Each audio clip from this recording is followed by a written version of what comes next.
اللہ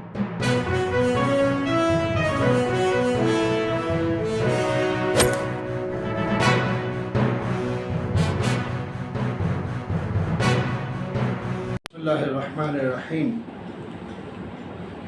الحمدللہ رب العالمین والعاقبۃ للمتقین والجنۃ للموحدین والنار للملحدین والصلاة والسلام علی اشرف الانبیاء والمرسلین سیدنا ونبینا وحبیب قلوبنا وطبیب نفوسنا الذی سمع فی السماء احمد وفی الارض ابی القاسم محمد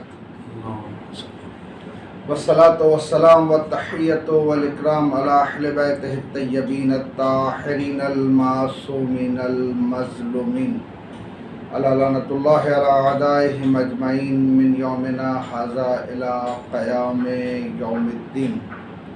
بسم اللہ الرحمن الرحیم۔ انما یرید اللہ لیذھب عنکم الرجس اہل البیت ویطہرکم تطہیرا۔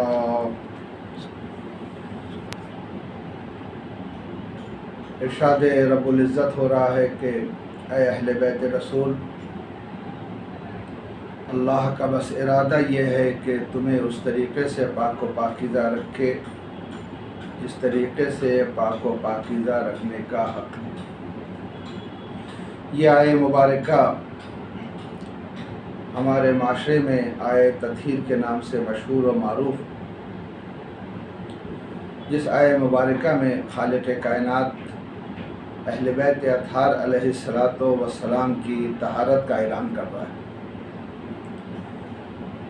اکثر مفسرین نے اس آیہ مبارکہ کے شان نزول کو لکھا ہے اور اس بات کے قائل ہیں کہ یہ آیہ مبارکہ صرف اور صرف اہل بیت اطہار یعنی پیغمبر اسلام صلی اللہ علیہ وآلہ وسلم کے اہل بیت علی مرتضیٰ، حضرت فاطمۃ الزہرا، امام حسن مجتبی اور امام حسین علیہ السلام کی شان میں نازل ہوا۔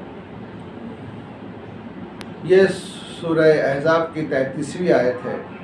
ظاہر ہے کہ اس سے پہلے بھی ازواج رسول کا ذکر کیا گیا ہے اور اس آیہ مبارکہ کے بعد بھی ازواج رسول کا ذکر ہے، تو اس بنا پہ بعض مفسرین نے ازواج رسول کو بھی اہل بیت اطہار علیہ السلام میں شامل کیا ہے، اور ان کی دلیل یہ ہے کہ چونکہ ازواج رسول کا ذکر ہو رہا تھا تو اس لیے اہل بیت میں ازواج رسول شامل ہیں۔ دراصل کہ ایسا نہیں ہے، اس لیے کہ قرآن جو ہے وہ فصاحتوں کا مجموعہ ہے۔ خالق کائنات نے انتہائی فصیح انداز سے، انتہائی بلیغ انداز سے قرآن میں آیتوں کو بیان کیا ہے، اور یہ آیہ مبارکہ خود ایک فصاحت کی دلیل ہے۔ ظاہر ہے کہ کوئی بھی سخن راج جب تقریر کرتا ہے، نصیحتیں کر رہا ہوتا ہے، تو یکایک اگر اس کی نگاہ پڑے کچھ افراد ایسے بھی ہیں جو اہل تقویٰ ہیں تو فوراً اس سے خطاب کرے کہتا ہے کہ جناب میں یہ آپ کے لیے نہیں کہہ رہا۔ ٹھیک یہاں بھی کچھ اسی طریقے سے لحن الخطاب ہے کہ ازواج رسول کے بارے میں کہ ازواج رسول اگر مطلب یہ کہ کوئی خطا کریں تو ان کی خطا جو ہے وہ دو برابر محسوب کی جائیں گی۔ انہیں منع کیا جا رہا ہے کہ جاہلیت کی طرح اپنا سنگھار، اپنا فیشن نہ کریں، ان کے لیے حرام قرار دیا جا رہا ہے۔ تب ظاہر ہے کہ ایک خیال ذہن میں آ سکتا ہے کہ پھر کیا یہی حکم اہل بیت اطہار کے لیے بھی ہے؟ کیا نعوذ باللہ وہ بھی گناہ کریں تو ان کے گناہ کی کیفیت یہ ہوگی کہ وہ دو برابر شمار کیا جائے گا؟ خالق کائنات نے فوراً اعلان کیا کہ نہیں، جو باتیں ازواج رسول کے بارے میں کی جا رہی ہیں وہ اہل بیت کے بارے میں تصور نہیں کی جا سکتی، اس لیے کہ اہل بیت اطہار علیہ السلام کے بارے میں خدا کا ارادہ یہ ہے کہ اے اہل بیت رسول، اللہ نے آپ کو پاک و پاکیزہ رکھا ہے جس طریقے سے پاک و پاکیزہ رکھنا چاہیے، یعنی رجس و کثافتوں کا یہاں کوئی گزر نہیں۔ ہو ہی نہیں سکتا کہ اہل بیت رسول سے وہ کام سرزد ہو کہ جس بنا پر انہیں توبہ کرنے کی ضرورت پڑے، کوئی ایسا کام سرزد ہو کہ جو پاکیزگی کے خلاف ہے۔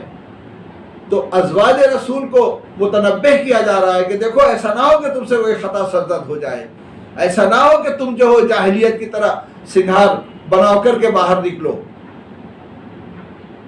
فوراً اللہ نے اس وسط میں یہ ذکر کیا کہ یہ حکم اہل بیت اطہار کے لیے نہیں ہے، بلکہ اہل بیت اطہار تو وہ ہستیاں ہیں جسے اللہ نے پاک و پاکیزہ رکھا، لہذا ان کے بارے میں یہ تصور کرنا صحیح نہیں ہے۔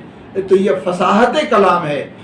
کوئی اگر یہ سمجھے کہ چونکہ ازواج کا ذکر تھا لہذا درمیان میں اہل بیت کا ذکر آیا تو گویا اہل بیت میں ازواج بھی شامل نہیں، ایسا نہیں ہے، بلکہ ازواج رسول کے بارے میں جو بات بیان کی جا رہی تھی فوراً اس سے الگ کر کے کہ اہل بیت اطہار کی وہ ہستیاں ہیں جہاں پر اس قسم کا تصور جو ہے وہ نہیں کیا جا سکتا۔ اہل بیت اطہار علیہ الصلوۃ والسلام کی ہستیاں خود بھی پاک ہیں اور پاک کرنے کی صلاحیت بھی رکھتی ہیں۔ آج یہیں پہ اکتفا کی جاتی ہے، انشاءاللہ العزیز یہ سلسلہ جاری رہے گا، آئندہ انشاءاللہ اور بھی کیا کہتے ہیں ان مسائل پہ گفتگو ہوگی۔ والسلام علیکم ورحمۃ اللہ وبرکاتہ۔